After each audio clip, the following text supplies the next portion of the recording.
Do you love to go walking? What about a charity walk? What about one right here in Canberra where you don't have to travel, that you can enjoy our beautiful spaces, Lake Burley Griffin in particular, the entirety of Lake Burley Griffin and the Jerrabomberra wetlands? Well, you are in luck because the inaugural Coastrek Canberra is coming to our city in March next year, and two of the women who are getting involved and training for it, as well as their many other elite athletic pursuits, are Cath Wallis, who joins me in the studio. Welcome, Yuma, to you, Cath.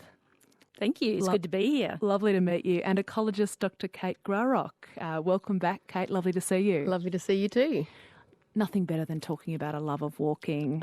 It's one of my favourite pursuits. I'm not doing enough of it at the moment. But for you, Kate, what's your earliest memory of enjoying the outdoors, being thrust into the outdoors and experiencing walking, perhaps as a little person? Yeah, I think we did a fair bit of camping as a young family, and then my mum really supported my sort of early years of hiking by kind of dropping me off on the trail and then meeting me, say, 14 k's down with the car, and just letting me go off and explore. And it's pretty impressive that she let me do those things. It's a lot of trust, isn't it? A lot of trust. What did you notice about yourself at that time, or what do you remember about what was going on? Was there any trepidation about being left? No, I think I felt comfortable in that. I guess it was just learning about nature and navigation and being outdoors and all the beautiful positive things that gave me of the trusting in myself, learning about my abilities and pushing myself physically as well as just learning those skills. And it was just so beautiful that Mum, trusted me enough to give me that beautiful opportunity. How much do you think that contributed to your career in ecology and science and this important work discovering new species, Kate? Yeah, I think it absolutely did. I actually started out my career in the Navy, and I think it was through that early sort of activities that my mum sort of involved me in that helped me realise that I guess that wasn't where I wanted to be in terms of working in the Navy, and I wanted to, pursue that environmental career. So I left that and went back to study, and just never looked back, I guess. Now, of course, many of us will have seen you on the hit SBS TV show more recently in the Tasmanian wilderness, Alone Australia as a competitor. How much walking and time in the outdoors are you enjoying at the moment as a mum of a 2-year-old right now? Look, I'm loving it. I get out whenever I can. And sometimes that's a smaller event than, going on a telly show for a good chunk of time. I think, this weekend I just camped in the backyard with my daughter. And so, it's finding those small snippets, especially in Canberra here. We were just talking about it. You can jump onto the nature reserve and have a little walk through nature. But there's always a big adventure in the planning. We are so lucky, aren't we, to have all these scenic trails in Canberra, like the Centenary Trail, all the green spaces that the bush capital offers. And that's very much a part of your story, Cath Wallis, isn't it? And that turning point for you 6 years ago. Tell us about that. Yeah, absolutely. I had got to the point as a middle-aged woman and mum where I really had kind of lost a sense of who I was as a person. I devoted all my time to working and to looking after the kids, and I couldn't even think of one hobby that I had. And I decided that it was time to stop being boring and time to start finding something that was just for me.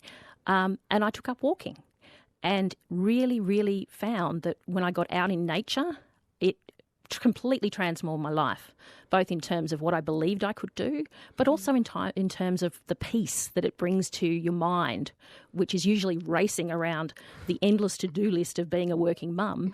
And when you get out there, that all sort of disappears away and you can actually enjoy it and relax. You've been busy, haven't you, with not just walking, ultra marathons, more than 9. Yeah, that's right. You're crazy. And that's a compliment. Most people think so, including my children. But I think what I found is that by giving yourself a big goal, and for me, those are big walking goals, it gives me something to strive for. It gives me a focus, and it allows me to really challenge myself and learn a lot about the world and other people at the same time. Tell us a little bit about your experiences hiking all that way across that frozen lake in Mongolia in 2019, 160 kilometres. Why and what was it like? Look, I think when you see the images of a frozen lake and beautiful black ice as far as the eye can see, Terrifying. The first thing I wanted to do was step on it.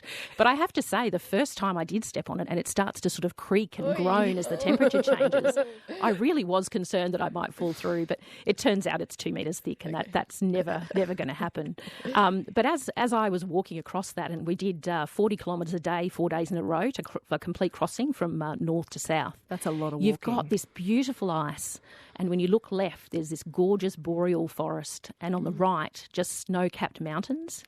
And you feel so small in what is an enormous big world, and it really is just an amazing feeling. You must have loved it if you're heading back there with more women.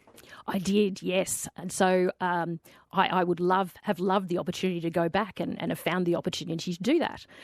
So I'm actually heading back there next year and taking a group of 22 middle-aged women with me on a massive adventure to challenge themselves, their bodies, their fitness, their mental state, and to try and find what it is that they'd love to do in their lives. Because I think the thing about it is it may not be ultra marathons for them, but when you challenge yourself and achieve a big goal, it suddenly opens up a world of possibilities of the things you can do. Now, you're very keen to advance an understanding and a discussion around body neutrality. It's something that you share on your social media with more than 10k followers on Instagram at Cath Wallis. Tell me more about body neutrality. So body neutrality for me is about trying to remove the focus that I think our society has way too much, which is about what we look like, and instead really focus on what it is our bodies can do.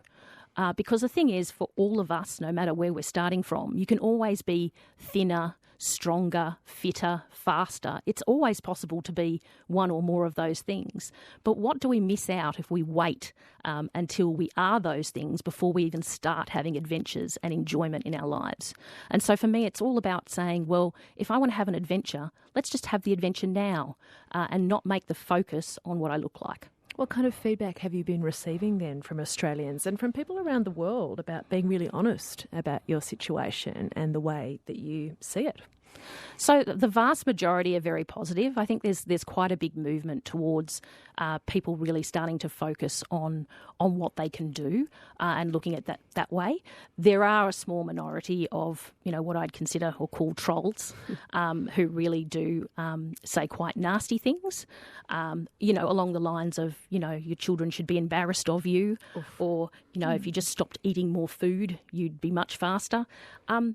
Okay, well, I think the thing about this is that it's not their life, it's my life, and I'm living my life now in the biggest way possible. And I think my sort of theme to my life is living life big in the body that I have. And I think that it's made me so much happier than I ever was before. At 18 minutes past 3 on ABC Radio Canberra, you're listening to Cath Wallis. Also with us is Dr. Kate Grarock. They're both ambassadors for the inaugural Coastrek Canberra that is coming to the national capital, to Lake Burley Griffin, in March next year. That means there's still time to train, should you wish to put in some training, or maybe like me, you just do training on the day and hope for the best.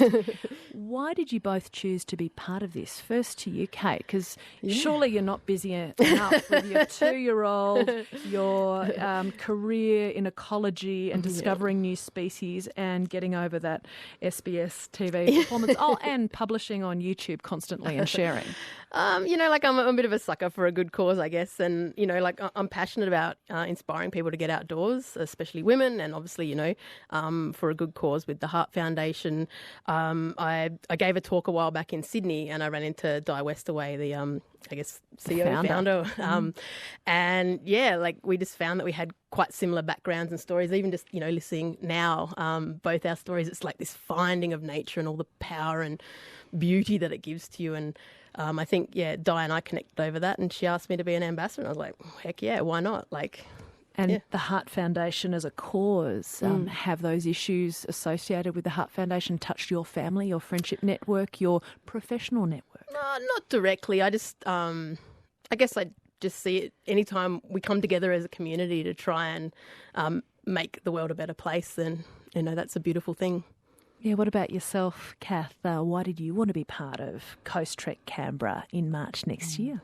Oh, look, I think Coastrek for me brings together 3 really important things all in the same event. One of those is having the big fitness goal, so that's the 20 kilometres or the 30 kilometres that you choose to do. But the second is friendship, because Coastrek is run in, you enter as a team of 4 and you have to stay together as a team of 4 throughout the event. So we like to call it walk and talk, and it really is the best way to get out there and enjoy yourself in nature.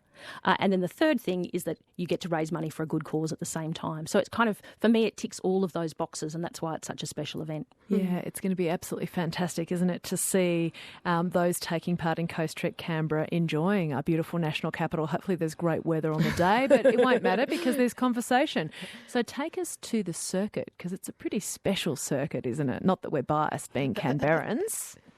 I'll let you talk to that. No, so it's a beautiful course, because at 20 or 30 kilometres, it means that you get to go probably further than you've ever gone around the lake area before. Most people only get to experience that special bit called Bridge to Bridge, which has got to be the most popular walk in Canberra. But this one allows you to go much further and experience the Jerrabomber wetlands end and all the way to the other end towards the Arboretum as well.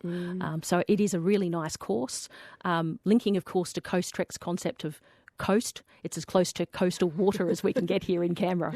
Absolutely. Are you familiar with the whole course, Kate? Have you been and explored? I've done most of it probably independently. I used to ride to work from Curtin, and various sort of sections that I've definitely done. And I used to work down near Jerrabomber wetlands. So yeah.